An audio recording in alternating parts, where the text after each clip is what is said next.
EV5 news కి స్వాగతం. నా పేరు విజిత. ముందుగా బులెటిన్ లో హెడ్లైన్స్.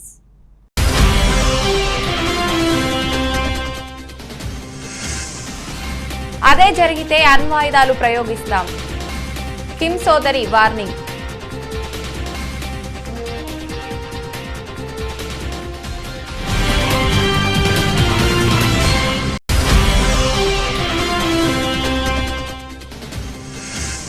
క్రిమినల్ ప్రొసీజర్ బిల్లుపై అనుమానాలొద్దు.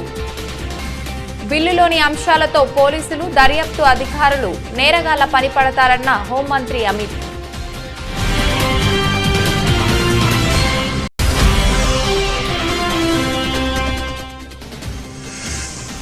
రాష్ట్ర వ్యాప్తంగా ఘనంగా బాబు జగజీవన్ జయంతి వేడుకలు. నివాళి అర్పించిన సీఎం జగన్.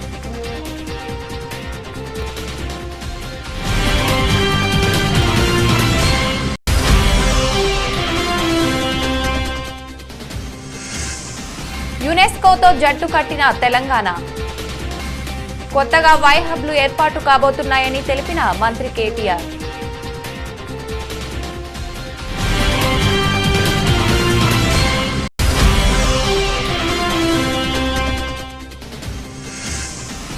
జీహెచ్ఎంసీ ప్రధాన కార్యాలయంలో డాక్టర్ బాబు జగజీవన్ రామ్ 115వ జయంతి వేడుకలు.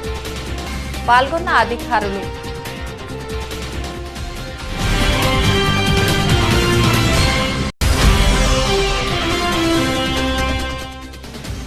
సిద్దిపేట జిల్లా కేంద్రంలో ఘనంగా డాక్టర్ బాబు జగజీవన్ రామ్ 115వ జయంతి వేడుకలు. విగ్రహానికి పూలమాలలు వేసి నివాళులు అర్పించిన మంత్రి హరీష్ రావు.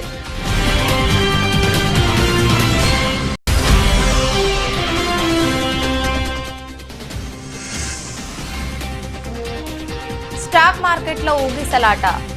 లాభ నష్టాల మధ్య ఊగిసలాడుతున్న సూచీలు.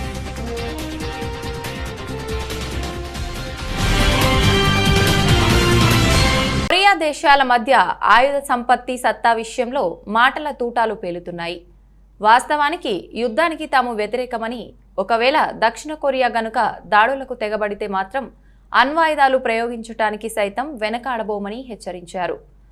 కిమ్ యో జోంగ్. ఉత్తర కొరియా నియంత అధ్యక్షుడు కిమ్ జోంగ్ ఉన్ సోదరి అయిన కిమ్ యో జోంగ్ ప్రస్తుతం అక్కడి ప్రభుత్వంలో కీలక బాధ్యతలు పోషిస్తున్న సంగతి తెలిసిందే. తాజాగా దక్షిణ కొరియా రక్షణ మంత్రి చేసిన వ్యాఖ్యలు ప్రపంచవ్యాప్తంగా చర్చనీయాంశంగా మారాయి. అత్యాధునిక క్షిపణులు, అణ్వాయుధాలు తమ వద్ద ఉన్నాయని, అవి నేరుగా లక్ష్యంగా భావిస్తున్న ఉత్తర కొరియాను సర్వనాశనం చేస్తాయంటూ దక్షిణ కొరియా రక్షణ మంత్రి షూవుక్ సంచలన వ్యాఖ్యలు చేశాడు. ఈ నేపథ్యంలో కిమ్ యో తీవ్రంగా స్పందించారు.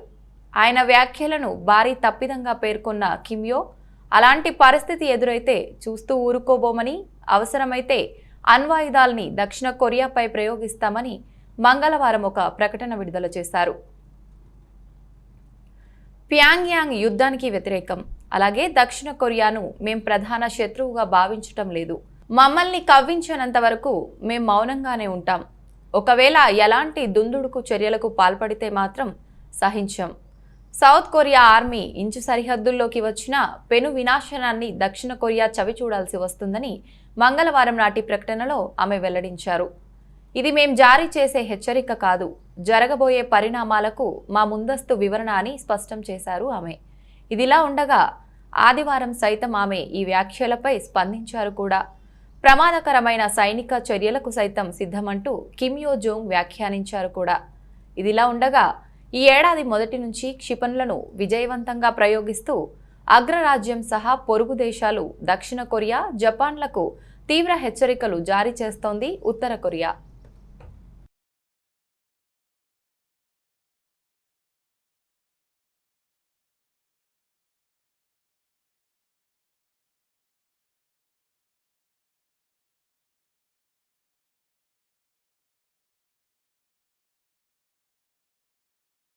క్రిమినల్ ప్రొసీజర్ బిల్లులోని అంశాలతో పోలీసులు, దర్యాప్తు అధికారులు నేరగాళ్ల పనిపడతారని హోంమంత్రి అమిత్ షా తెలిపారు. ఈ ముసాయిదా చట్టంపై ఎలాంటి అపోహలు పెట్టుకోవద్దని ఆయన సోమవారం ప్రతిపక్ష నేతలకు సూచించారు. లోక్సభలో ఈ బిల్లుపై చర్చ సందర్భంగా మంత్రి ప్రతిపాదిత చట్టంతో డేటా దుర్వినియోగం అవుతుందన్న ప్రతిపక్ష సభ్యుల ఆందోళనపై స్పందించారు. ప్రపంచవ్యాప్తంగా ఇదే జరుగుతోంది. మనము అదే అనుసరిస్తున్నాం. గడిచిన 2.5 ఏళ్లుగా వాహనాల చోరీలు సహా పలు కేసులను పరిష్కరించేందుకు డేటాబేస్ను వాడుతున్నామని తెలిపారు. అనంతరం బిల్లును సభ మూజువాణి ఓటుతో ఆమోదించింది. कुछ लोगों ने इस बिल का समर्थन किया है, कुछ लोगों ने उसका विरोध किया है। कुछ सदस्यों ने अपनी शंकाएं भी उठाई हैं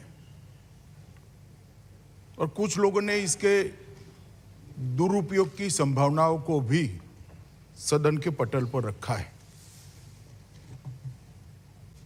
मैं एक एक कर सभी चीजों का धैर्य से जवाब भी दूंगा और सदन को समझाने का प्रयास भी करूंगा कि जो चीजों को एक शंका की दृष्टि से यहां पर रखा गया है, ये बिल लाने के लिए न सरकार की ऐसी कोई मंशा है, न ऐसी कोई इच्छा है। हम इतना निश्चित कर सकते हैं कि मैं कह सकता हूं कि ये बिल किसी दुरुपयोग के लिए नहीं लाया गया है। किसी भी डेटा के दुरुपयोग होने की संभावना भी इसमें नहीं छोड़ी गई। ये व्यवस्था स्थापित करने के लिए लाया गया है। समय के अनुकूल जो बदलाव हुए हैं, वो बदलाव का उपयोग दोष सिद्धि के लिए किया जाए, इसके लिए ये बिल लाया गया है। और जो लोग ह्यूमन राइट की दुहाई दे रहे हैं, उनको मैं ये भी कहना चाहता हूं, मेरा करबद्ध निवेदन है कि उनके भी ह्यूमन राइट की चिंता करिएगा जो अपराधियों से प्रताड़ित होते हैं। क्या उनका ह्यूमन राइट नहीं है? किसी बच्ची पर रेप हो जाएगा, किसी की हत्या हो जाएगी, किसी की गाड़ी कमाई को कोई लूट खसोट कर ले जाएगा, उसके ह्यूमन राइट नहीं है। आपको चिंता है लूट खसोट करने वाले की, आपको चिंता है बलात्कार करने। ఏప్రిల్ 5వ తేదీన బాబు జగ్జీవన్ రామ్ 115వ జయంతి వేడుకల సందర్భంగా ఆంధ్రప్రదేశ్ ముఖ్యమంత్రి వైఎస్ జగన్మోహన్ రెడ్డి నివాళులర్పించారు. స్వాతంత్ర సమరయోధుడు, జనం కోసమే తన జీవితాన్ని అంకితం చేసిన నాయకుడు బాబు జగ్జీవన్ రామ్ గారు సుదీర్ఘకాలం పార్లమెంటేరియన్గా, ఉప ప్రధానిగా ఆయన దేశానికి అందించిన సేవలు చిరస్మరణీయం. నేడు ఆయన జయంతి సందర్భంగా నివాళులు అంటూ ట్వీట్ చేశారు సీఎం జగన్.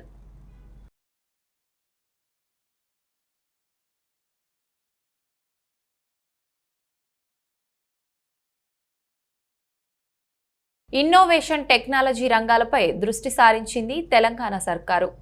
అందులో భాగంగా కొత్త ప్రతిభను ప్రోత్సహించేందుకు ఇప్పటికే టీ హబ్ను ఏర్పాటు చేసింది. అక్కడ వచ్చిన స్పందన బాగుండడంతో వి హబ్, టీ వర్క్స్ ఇలా ప్రతిభను ప్రోత్సహించేందుకు ప్రభుత్వ పరంగా చేయాల్సిన సహకారం అందిస్తోంది. తాజాగా యంగ్ టాలెంట్ కోసం వై హబ్ను ప్రారంభించబోతున్నట్లు మంత్రి కేటీఆర్ వెల్లడించారు. వరల్డ్ క్లాస్ కంపెనీలకు విద్యార్థి దశలో ఉన్న ఎంట్రీప్యూనర్లకు సంధానకర్తగా ఈ వై హబ్ పనిచేయనుంది. ఇప్పటికే ఉన్న టీ హబ్, టీ వర్క్స్ వంటివి కాలేజీ లెవెల్, కాలేజీ చదువు పూర్తి చేసిన వారికి ఎక్కువగా ఉపయోగపడుతున్నాయి. ఇక్కడ స్టార్టప్ల నిర్మాణం జోరందుకుంది. దీంతో కొత్త ప్రతిభను మరింతగా ప్రోత్సహించేందుకు కింది స్థాయి నుంచే గట్టి పునాది వేయాలని తెలంగాణ సర్కార్ నిర్ణయించింది. కొత్త రకం ఆవిష్కరణలను స్కూల్ స్థాయి నుంచే ప్రోత్సహించేందుకు వై హబ్లు ఏర్పాటు చేయాలని నిర్ణయించారు.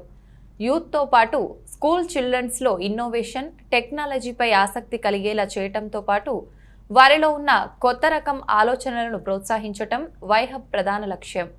ఈ వై హబ్కి తెలంగాణ ప్రభుత్వంతో పాటు యూనిసెఫ్ సైతం తన వంతు సహకారం అందివ్వనుంది. and challenges posed by the pandemic, बेरोजगारी, children's education, कोरोना का काल, because of COVID, is the emphasis given on teacher education. we do need to keep responding quickly. Education system in India has ignored for a very long time, and that is art of innovation. Beyond the textbooks. These are India's young people who are supposed to fuel the country's economy. In fact, as a state and as a country, with usage of technology, how do we possibly, give more practical exposure? For instance, truly world-class collaboration of the academia in industry will help our youngsters being industry ready. A study published by Stanford University suggests that innovation is responsible for up to 85% of all economic growth. The National Education Policy 2020 suggests focusing on research and innovation. So, what is innovation? Something new, something that fosters possibilities for positive, progressive, and transformational change. Our vision is to produce a whole generation of innovators, change makers, and entrepreneurs. Realizing this ambitious vision needs the perfect combination of academia, policies, and a strong foundation for the culture of innovation. Telangana, the startup state of India, the only state of India with a comprehensive end-to-end innovation network. Hence, UNICEF and the government Warangal super multi speciality hospital నిర్మాణానికి సంబంధించిన letter of acceptancy పత్రాన్ని L&T ప్రతినిధులకు సోమవారం రోడ్లు భవనాల శాఖ మంత్రి వేముల ప్రశాంత్ రెడ్డి అందజేశారు. ఈ సందర్భంగా సంస్థ బృందానికి శుభాకాంక్షలు తెలియజేశారు. అనంతరం వర్క్ ప్రోగ్రాంపై పవర్ పాయింట్ ప్రజెంటేషన్ ద్వారా సమీక్ష నిర్వహించారు.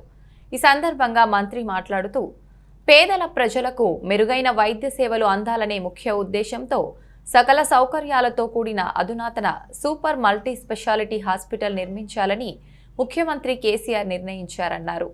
ఆర్ఎండ్బి శాఖ ఆధ్వర్యంలో ఇంత గొప్ప నిర్మాణం చేపట్టడం గర్వకారణమన్నారు.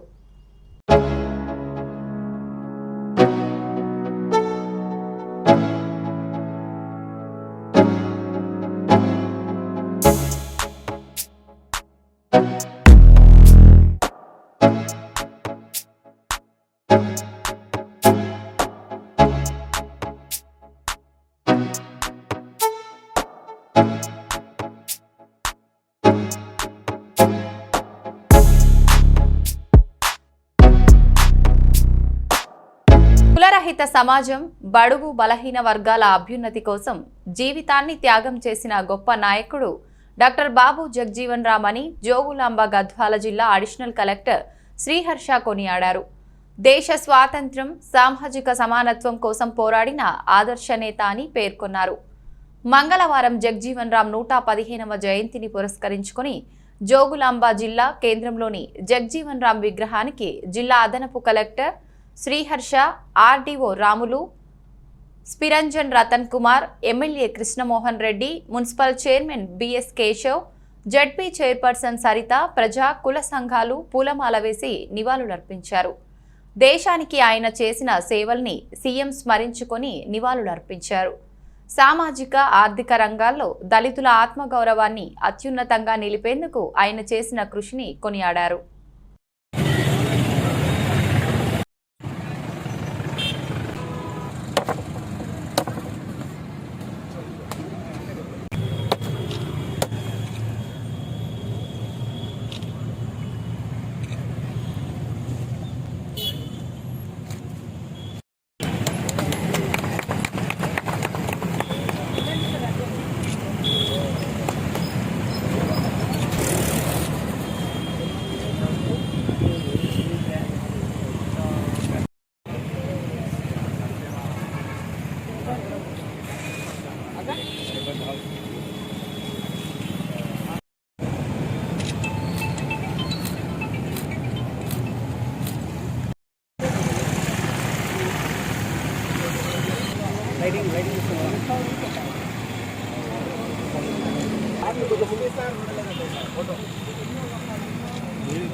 రాయచోటిని అన్నమయ్య జిల్లాగా ఏర్పాటు చేసిన సందర్భంగా రాయచోటి ఆవిర్భావ దినోత్సవంగా ఘనంగా ఏర్పాటు చేశారు. ఈ కార్యక్రమంలో ముఖ్య అతిథులుగా గడికోట శ్రీకాంత్ రెడ్డి, చింతల రామచంద్రారెడ్డి తదితరులు పాల్గొన్నారు.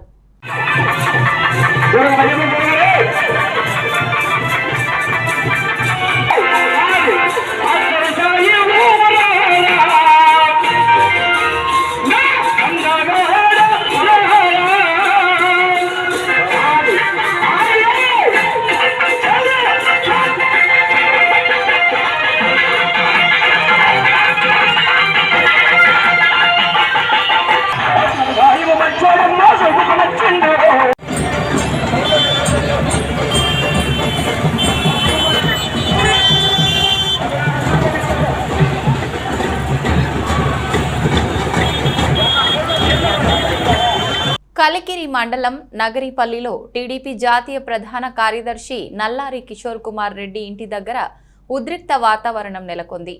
2 రోజుల క్రితం సధూం మండలం బూరగమంద గ్రామానికి చెందిన రాజారెడ్డిని వైసీపీ నాయకులు తీవ్రంగా గాయపరిచారు. దీంతో కల్లూరులో శాంతియుత ధర్నాకు వెళ్తున్న నల్లారి కిషోర్ కుమార్ రెడ్డిని తన ఇంటి దగ్గరే పోలీసులు అడ్డుకొని వాగ్వాదానికి దిగారు.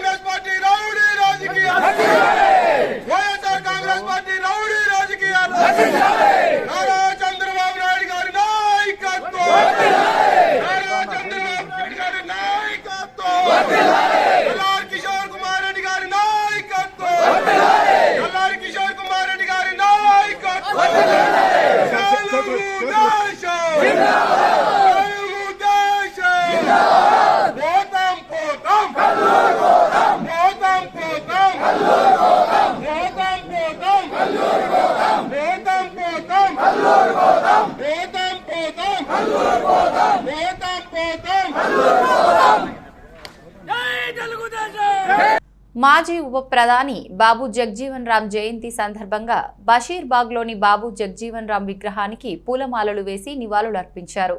మంత్రి తలసాని శ్రీనివాస్ యాదవ్, టీఎస్ఎంఐడిసి చైర్మన్ ఎర్రోళ్ల శ్రీనివాస్.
బాబు జగ్జీవన్ రామ్ 115వ జయంతి సందర్భంగా సూర్యాపేటలోని ఎమ్మెల్యే క్యాంపు కార్యాలయం నుండి కొత్త బస్టాండ్ వద్ద గల జగ్జీవన్ రామ్ విగ్రహం వద్దకు భారీ ర్యాలీ నిర్వహించారు.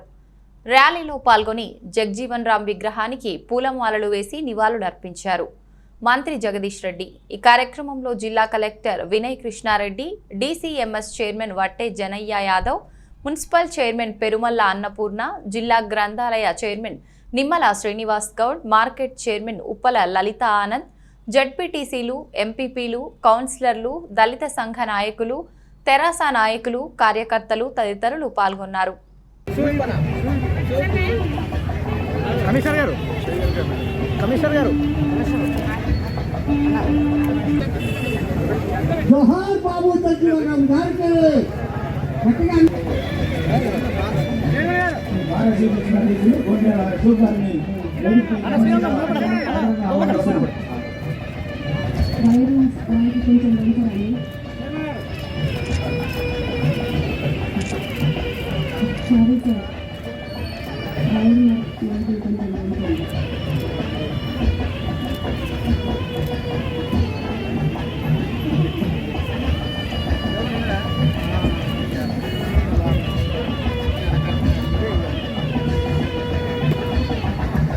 సిద్దిపేట పట్టణంలోని బీజేఆర్ కూడలిలో డాక్టర్ బాబు జగ్జీవన్ రామ్ నిలువెత్తు విగ్రహానికి పూలమాలలు వేసి నివాళులు అర్పించారు ఆరోగ్య శాఖ మంత్రి తన్నీరు హరీష్ రావు.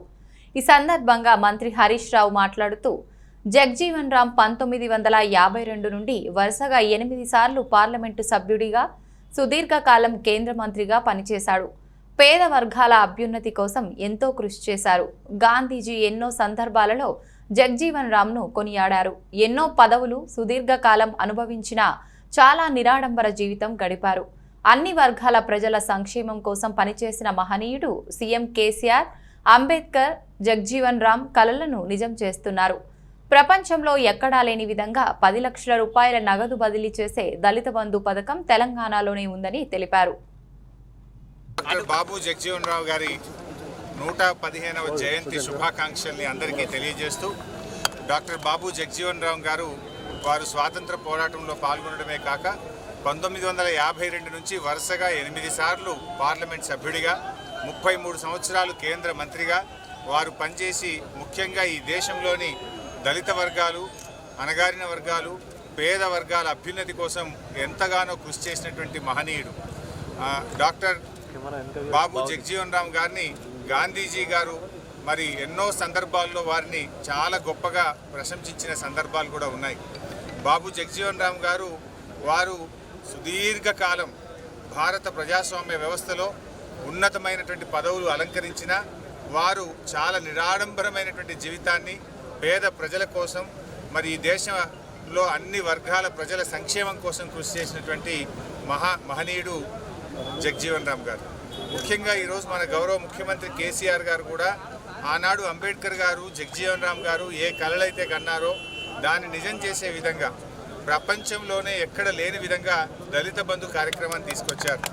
ఇవాళ ప్రపంచంలోనే 10 లక్షల రూపాయలు నేరుగా నగదు బదిలీ చేసే అతిపెద్ద పథకం దళిత బంధు పథకం.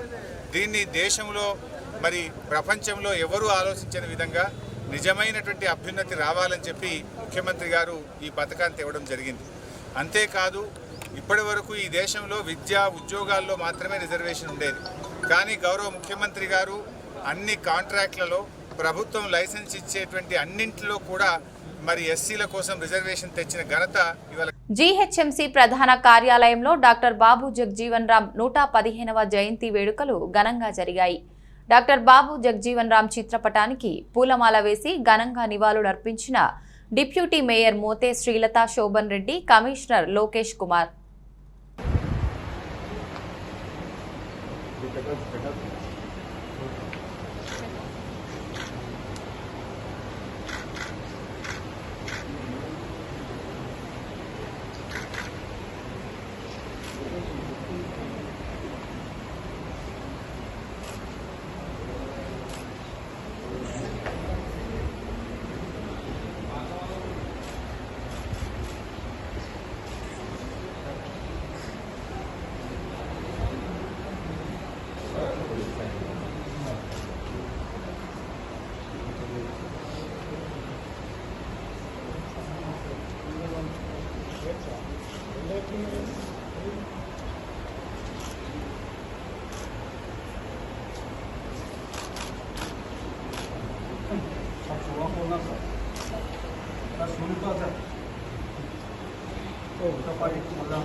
నేడు యాదగిరిగుట్ట పట్టణ బంద్కు స్థానికులు పిలుపునిచ్చారు.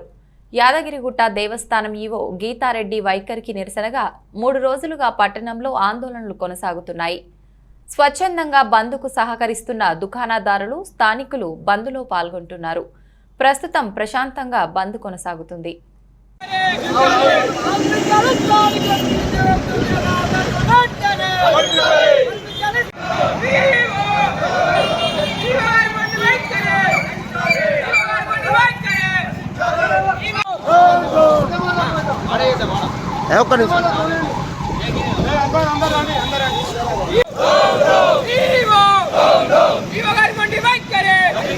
స్థానిక అంతర్జాతీయ మార్కెట్లలో మిశ్రమ ఫలితాలు వస్తుండటంతో దేశీ స్టాక్ మార్కెట్ సూచీలు లాభ నష్టాల మధ్య ఊగిసలాడుతున్నాయి. ఈరోజు ఉదయం మార్కెట్ ఆరంభమైన తర్వాత జపాన్ నిక్కీ, సౌత్ కొరియా కోప్సీ సూచీలు నష్టపోయాయి. ఇదే సమయంలో షాంఘై స్టాక్ మార్కెట్ లాభాలతో ప్రారంభమైంది. దీంతో ఇన్వెస్టర్లు ఆచితూచి వ్యవహరిస్తున్నారు. బుల్ ర్యాలీ మరికొంతకాలం కొనసాగుతుందా లేక కరెక్షన్ను ఛాన్స్ ఉందా అనే కోణంలో బేరీజు వేసుకొని పెట్టుబడులు పెడుతున్నారు. దీంతో మార్కెట్లో ఊగిసలాట ధోరణి కనిపిస్తోంది. ఈరోజు ఉదయం 9:45 సమయానికి బీఎస్ఈ సెన్సెక్స్ 28 పాయింట్లు నష్టపోయి 60,582 పాయింట్ల దగ్గర ట్రేడ్ అవుతోంది. మొదటి అరగంటలో వచ్చిన లాభాలు హుష్ కాకి అయ్యాయి. ఇక నిఫ్టీ విషయానికి వస్తే 11 పాయింట్లు నష్టపోయి 18,042 పాయింట్ల దగ్గర కొనసాగుతోంది. Adani ports, NTPC, ONGC, Tata Motors, M&M షేర్లు లాభాల్లో ఉండగా నిన్న గణనీయంగా లాభపడిన హెచ్డిఎఫ్సి షేర్లు ఈరోజు నష్టాల్లో ఉన్నాయి. హెచ్డిఎఫ్సితో పాటు Bajaj finance, HDFC bank, Kotak Mahindra bank, UltraTech cement company షేర్లు నష్టాల్లో ఉన్నాయి.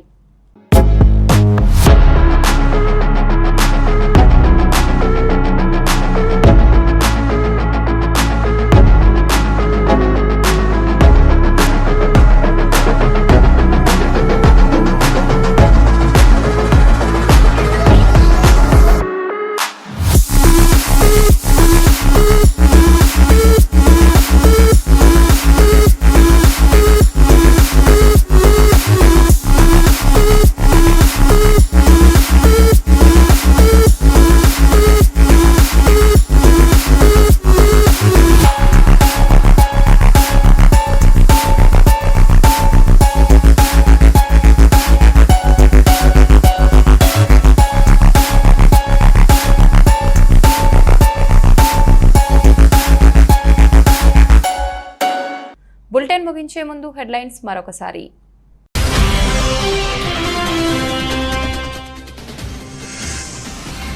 అదే జరిగితే అణ్వాయుధాలు ప్రయోగిస్తాం, కిమ్ సోదరి వార్నింగ్.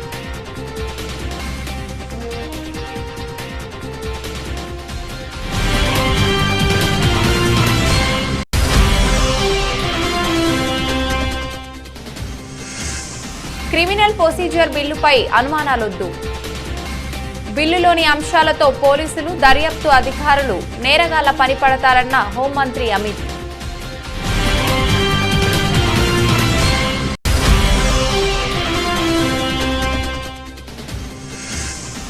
రాష్ట్ర వ్యాప్తంగా ఘనంగా బాబు జగ్జీవన్ జయంతి వేడుకలు, నివాళి అర్పించిన సీఎం జగన్.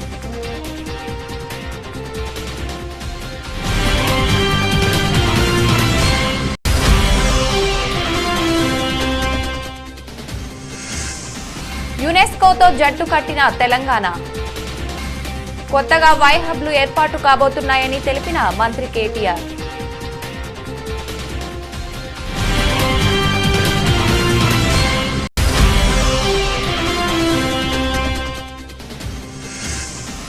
జీహెచ్ఎంసీ ప్రధాన కార్యాలయంలో డాక్టర్ బాబు జగ్జీవన్ రామ్ 115వ జయంతి వేడుకలు, పాల్గొన్న అధికారులు.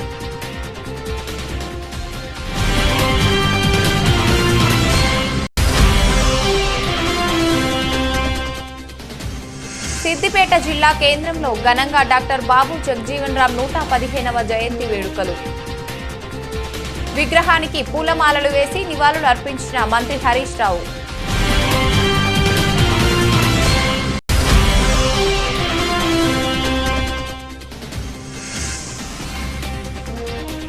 స్టాక్ మార్కెట్లో ఊగిసలాట, లాభ నష్టాల మధ్య ఊగిసలాడుతున్న సూచీలు.